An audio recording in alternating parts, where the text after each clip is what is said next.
Hi, my name is Brooke Clouse. I'm a secondary ed major, and my concentration of study is history. I chose it. I don't know. I've just always really loved history. I always loved the stories. I always thought it was really interesting. A couple of teachers that have really like pushed me in that direction. One was my middle school teacher, Mr. Miller. He taught Greek mythology. I used to be a huge jerk in middle school. I really like didn't do homework. I really thought I was like too cool for it or something. And he like came up to me one day and he was like, Brooke, you're really smart. You just have to try. And I was like, fine, like I'll just try and we'll see what happens. And lo and behold, like I got good grades. I was like, wow, what a concept. Like this is wild. Um, so him and I have been really close ever since that day. I've really always appreciated his help. I've always been able to like rely on him for when I need help with like a project or anything like that. Another teacher was Mr. McBain in high school. He taught world history, and just the way he taught it was really great. He loves art. He has an art minor, so he would always try to incorporate that into his lessons, which I thought was really interesting and really helped people who maybe like weren't super into whatever he was teaching kind of just like get more involved in it because it was kind of like this new and different thing that instead of like sitting there and listening to a lecture, you were looking at this beautiful art and kind of figuring out how it worked into like a Roman economy or something like that. And it was just a really new interesting perspective that a lot of people weren't used to.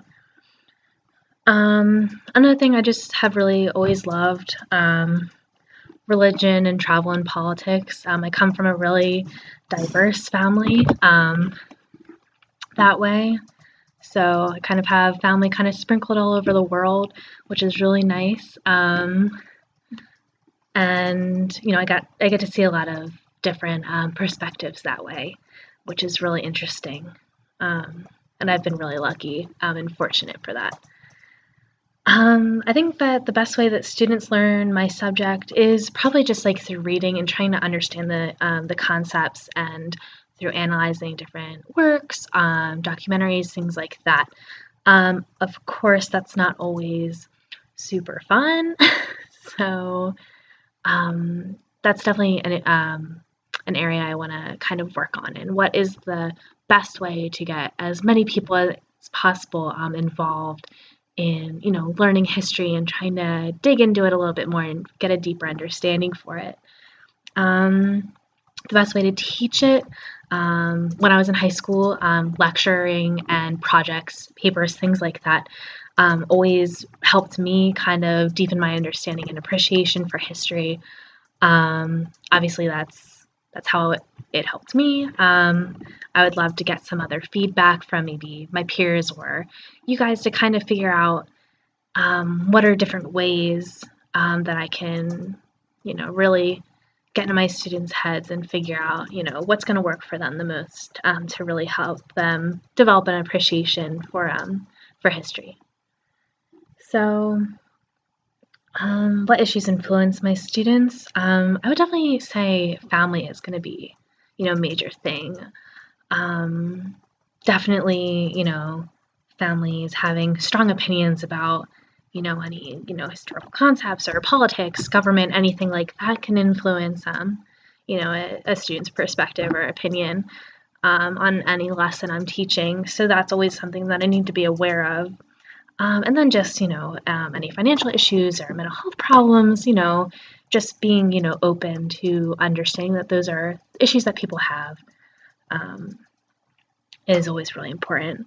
And also learning disabilities, having differently abled students,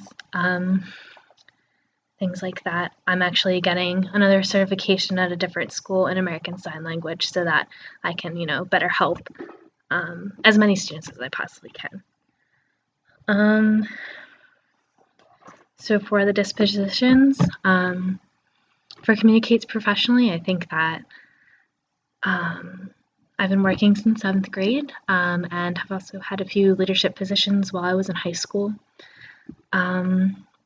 So I always had large opportunities to kind of develop myself professionally and kind of work with different, students and peers and supervisors in respectful and effective ways. Professional growth, learning and bettering myself has always been something that's very important to me.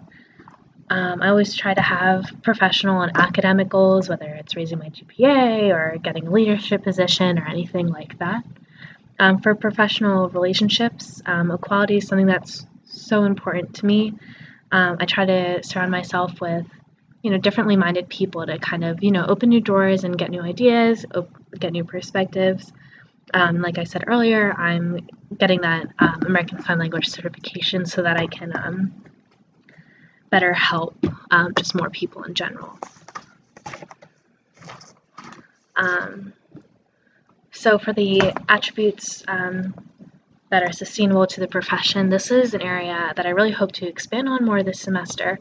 I consider myself to be, really prepared and organized, but I really hope to find new ways to, organize my curriculum and lesson plans to make them as engaging and meaningful as possible. And for responsible and ethical behavior, I really take my education very seriously here, and I try not to put myself in any position that's really going to affect that in any way. My biggest fear would be kind of just finding out that maybe education isn't, the right place for me. Hopefully I can figure that out this semester so that, later down the line I'm taking my praxis core and I decide that I don't want to do it anymore. That would be a little silly. And the best way that I learn is just through groups and collaboration, being able to talk to different people and, pick people's brains and really figure out that stuff and getting my opinion out there and things like that. So that's really everything about me. So thank you.